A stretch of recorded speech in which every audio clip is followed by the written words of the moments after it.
Well, hey there, it's Jennie Wolek in Tulsa, Oklahoma. I'm super excited to talk with my new friend, Gretchen Kingma, out of St. Louis, Missouri. I feel like I know Gretchen because I've been stalking her on the Instagram for a really long time, loving everything that she's doing, and I know you're going to love it too. So thanks for hanging out and joining me on this episode of Agent Success Secrets. Now, Gretchen, we've become BFFs in the last, for 30 minutes of getting to know each other. So since I know you so well, not everyone else does. So say who you are, where you are, and what you do. Awesome. Thanks, Jenny, for having me. I feel like I know you as well, so it is mutual. And I am Gretchen Kingma in St. Louis, Missouri. I am an occupational therapist by trade that pivoted into the housing slash real estate space about 8 years ago. And how that came about is I worked with seniors in both a adult rehab setting as well as a senior living setting. So if you don't know what occupational therapy is, just a very quick overview, we help people after a major life change, injury, or illness do the things that they want and need to do. So very similar to physical therapy, but a little bit more holistic from a day-to-day routine. So with that being said, it's very strenuous. Wheelchair users that can't use their bodies, you have to pick them up, you have to transfer them, you have to help them in the bathroom, in the shower, et cetera, et cetera. I got burnt out pretty quickly, not from the patient care, but from the bureaucracy of healthcare. And I went into that career with a helping mindset. I've always wanted to help people, but nobody tells you about the business of Medicare, the business of healthcare. And so I became very jaded very quickly because I didn't get to care for people. I was writing notes and doing whatever the insurance company wanted me to do. So had a baby who's almost 8 years old. And while on maternity leave, I had this awakening that if my job as an OT is to help people stay in the homes that they love, why are more OTs not realtors? And that's how I got into real estate. So went and told the therapy director, I'll see you in 12 weeks. Went home and told my husband, I am never going back there. We have maternity leave to figure it out. Got licensed while at home with a newborn. Well, I love your backstory. And so you already were educated in the senior and the aging adults that we have in our lives. And that's who we get to help all the time in real estate. And you just had this aha moment of this is what I am called to do. But you also had a personal experience that really, really triggered you to get very clear on your niche and your group of people that you are just succeeding at a high level of servicing. Yeah, so that personal experience is not a glamorous one and a trigger warning for anybody that has cancer in their family.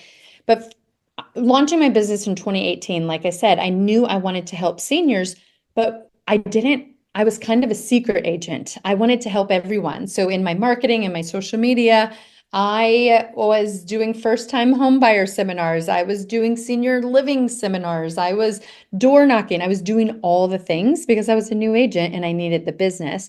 And then 2020, being the year that it was for everyone, decided to serve us up a stage 4 cancer diagnosis for my father. And he was 57 at the time. He died 59. He died when he was 59 in 2022. And in 2022, towards the middle of the year, I stopped all real estate and I decided I was going to stay home with him because my mom was still working and I had this healthcare background. So I had that. I mean, it is a privilege to be able to just stop everything and be the primary caregiver and spend the rest of the days with dad. And he passed in late November of 2022. And so in 2023, I had to relaunch myself, relaunch my real estate business. And it was crazy to me that the only thing I did consistently in 2022 was post on social media. And when I made that back in business post, business just picked up. It was like nothing ever happened. And so that's why I'm so passionate about showing up on social media and then having that personal experience in that 2020 to 2022 timeframe where I had to help my family downsize out of necessity. We had three full size dumpsters that we were just pouring mom and dad's stuff into because we didn't have a plan. It really fueled my fire to give people better resources and educate people on how important a plan is for the future. So you got really clear. Here's who I am going to help. And so, how did that change, and what exactly was your plan and your strategy around it? So, as I mentioned, my plan and strategy before was merely just I got to touch this many people 36 times. It's what the MREA says. I'm just going to do it. And then my strategy shifted to I did some coaching and I really loved the niche marketing strategy. So knowing that who we want and like and enjoy serving as our niche is 90%, that's a made up statistic, but majority of the time, a former version of yourself. I decided that my strategy was going to be to hang out with the people that I liked and loved and just educate them on my experience, educate them on the OT, occupational therapy information that I had. And so I just started making content for the middle-aged mom who's also the eldest adult daughter and managed young kids and aging adults. And it turned into referrals from my friends of their parents because they trust their daughter Yeah. and I'm female. If I was a male, I don't know what my strategy would have been, but it is the eldest adult daughter statistically that makes the decisions for mom and dad. And so I just started marketing to them. My events, my in-person events are things that middle-aged moms like. I do wine tastings, I do yoga, but my niche is seniors. So that is my strategy.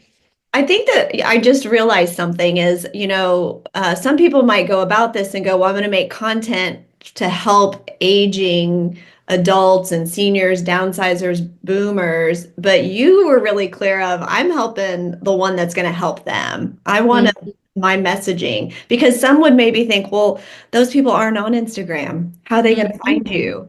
And so that is a really good aha that I just had as you're speaking to you created your avatar of what Yeah. person looks like. So how has that helped your business? Now, getting back to this is a real estate conversation. You got clear on who you were going to help and then the strategy, which is called Instagram for you mostly. And so how has business come through all of that?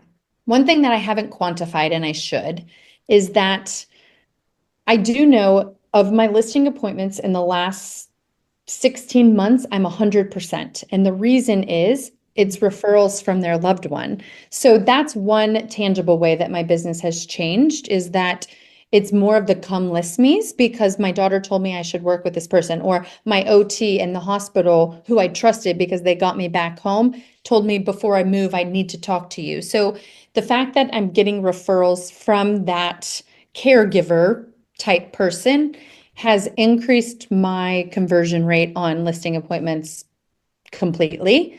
And then from year over year, 2024 into 2023 into 2024, my business was up 148% at one point. And my market center sent me a text. They have the broker metrics and they're looking at it all the time. Did you know your business is up? And I was like, I knew it was up. I didn't know it was up that much.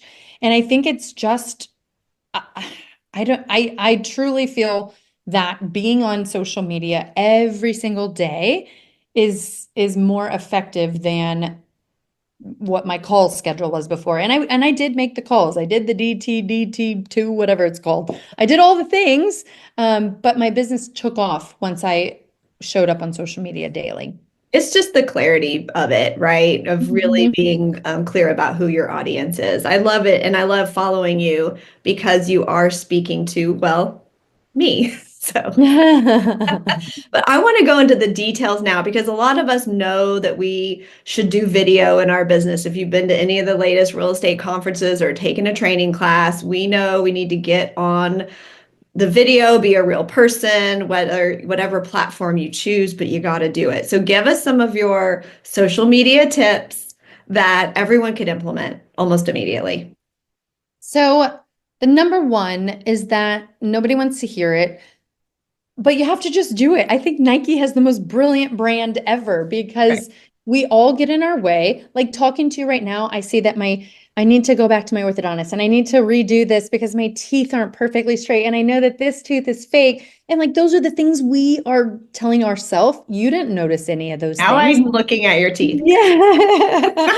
Because everybody just we're all our own critics. So I am such a proponent of imperfect action trumps perfect action every single or perfect inaction every single day.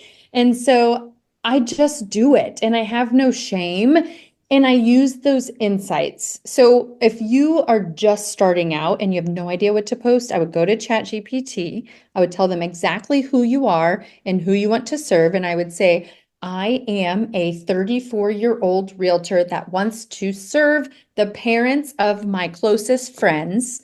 My hobbies are, and make it very detailed. Please tell me the top 5 searched things on Google for somebody that is downsizing. And then take those 5 things, and that's 5 pieces of content, and you have your ideas for a whole week or Monday through Friday.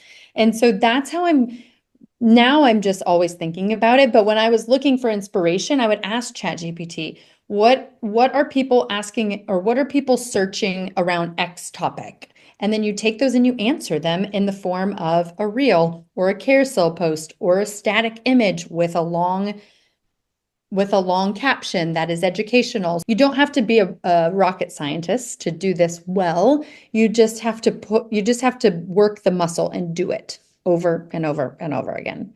So I kind of just wing it sometimes, to be honest. I do have time blocks in my calendar for my thinking time and my creating time, so I will plop ideas in there sometimes. But a lot of times I am just winging it. This morning I woke up with an idea.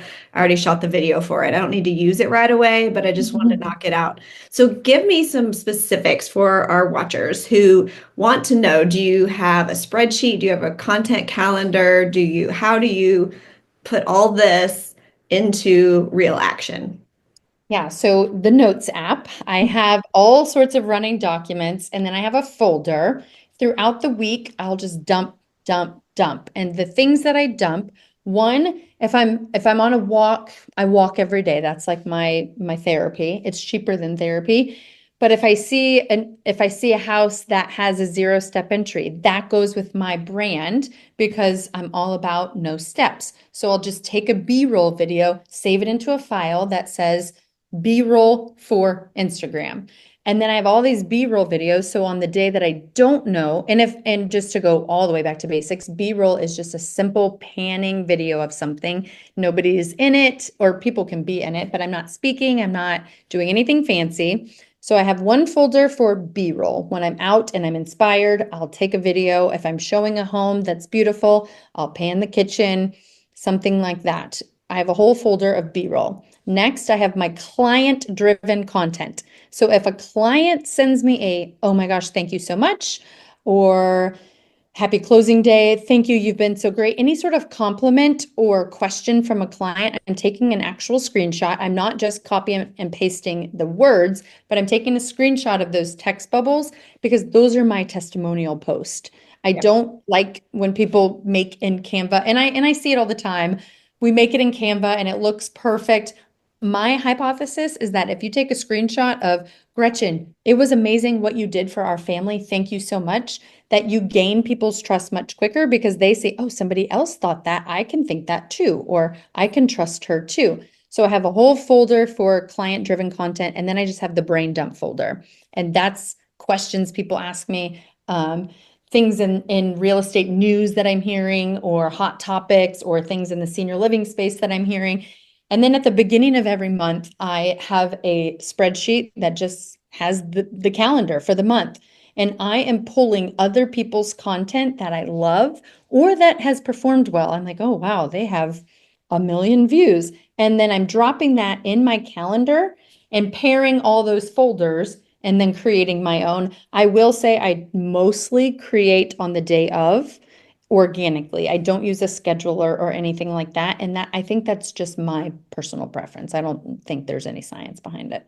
So what I'm hearing is it's okay to not have a perfect plan, like you said, and to use other people's stuff. Yeah, absolutely. If you make it your own. Right. I did tell I am all about sharing, and that's what social media is. There's no original content on social Right. media. Yeah. But I did tell this woman, yeah, of course you could use my video. And then she screen recorded it and it was my actual video. And I was like, oh, that's not what I was expecting. Yeah. So that's a little awkward, but Yeah. That's yes.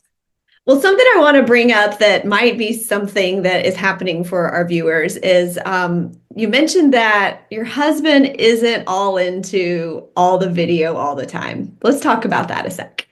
Yeah, so he is a naysayer in social media. He supports me in my business. He's a great husband, a great partner. But when it comes to social media, he thinks it's the most ridiculous thing ever. And a lot of people do. However, this professional dashboard here, where I track my statistics, I I don't feel like I have to justify anything to him. It's my business. But as like a partner that wants to um,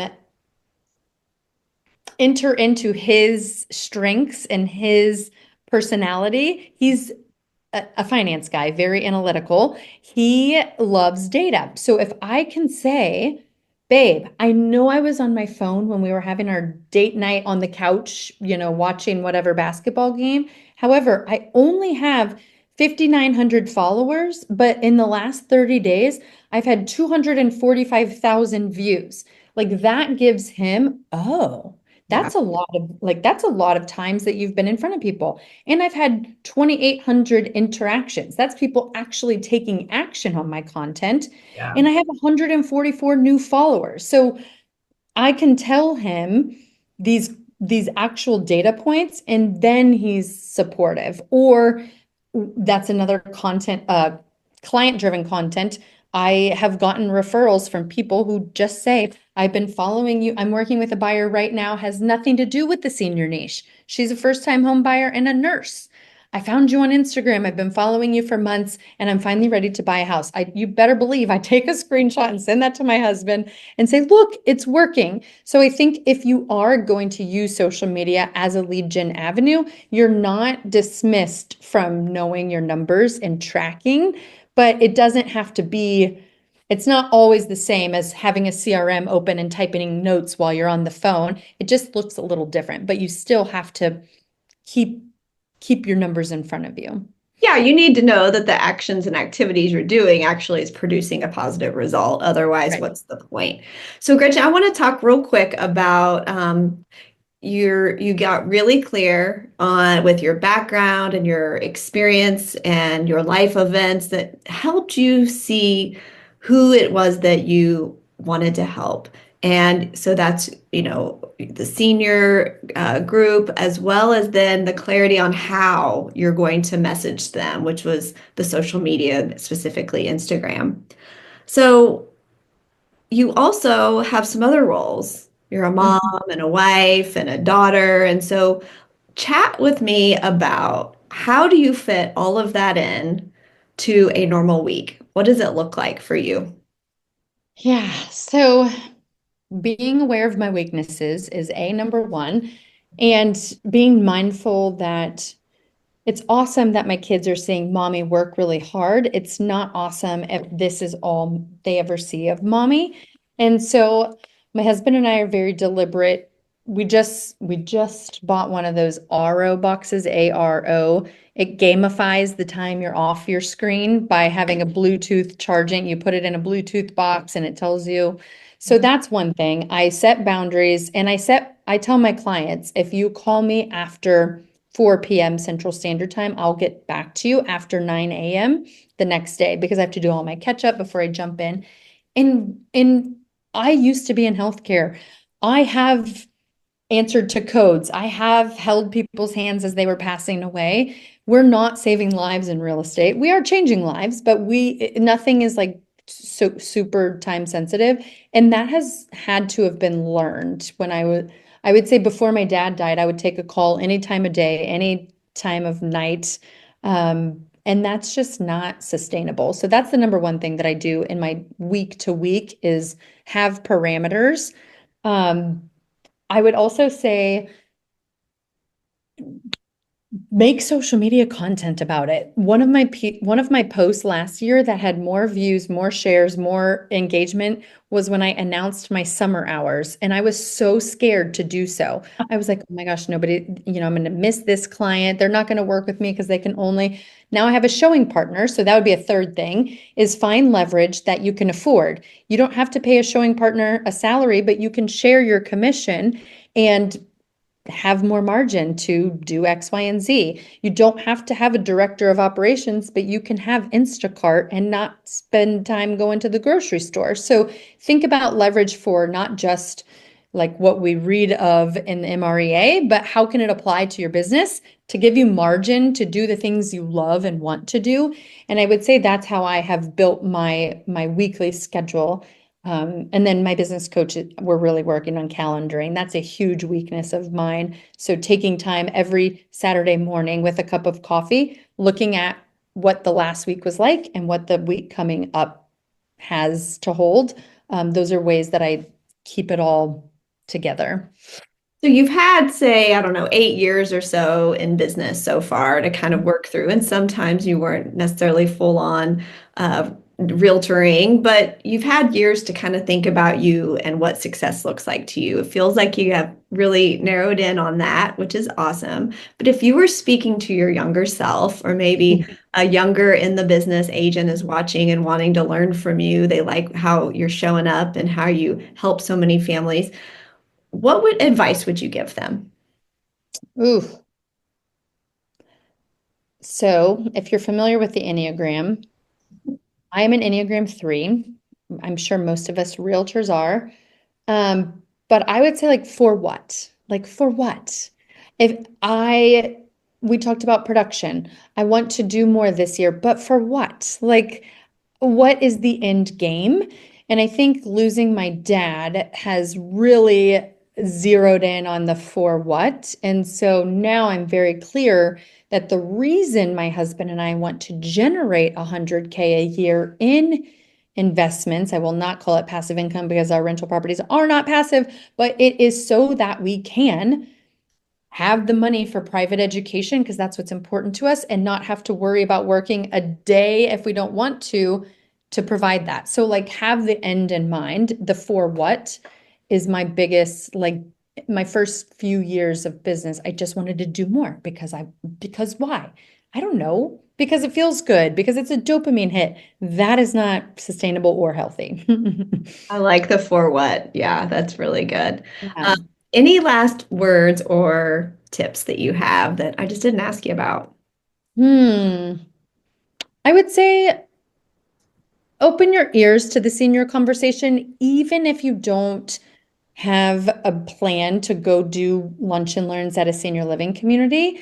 An example is an investor that I'm working with that builds Airbnbs in Branson, Missouri. He had no idea that if he could build his home on a slab with no steps to enter, that he would be increasing his renter pool tenfold because there are so few truly accessible rentals on the market. And who wants to travel? Older adults in retirement and people who are ill and want to get their bucket list checked off before they pass. Of course, families too, but you're minimizing yourself to a whole segment of the market from an investment standpoint, from a buyer's agent, seller's agent. So the senior knowledge, the accessibility housing knowledge is not just for nerds like me that love hanging out with 90-year-old women. It's for all of us in the real estate space, and it'll elevate your professionalism when you can speak to that conversation.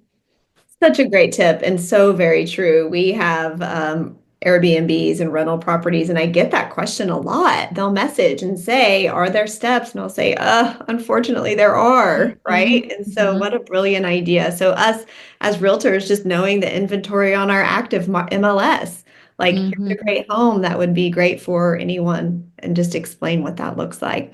Gretchen, Yeah. this has been so fun. I feel like we could chat all day, and maybe we'll get to do that another time. But tell everyone where they can find you, where to best follow you or get in touch. Yeah, so I am a millennial and I do hang out on Instagram. So at Gretchen Kingma with an underscore because there's another Gretchen Kingma out there. So at Gretchen Kingma underscore or just Facebook Gretchen Kingma, Kingma. Well, thank you for sharing all your good nuggets, and I'm so excited to learn more from you. Thanks so much, Jenny. Have a great day. You too.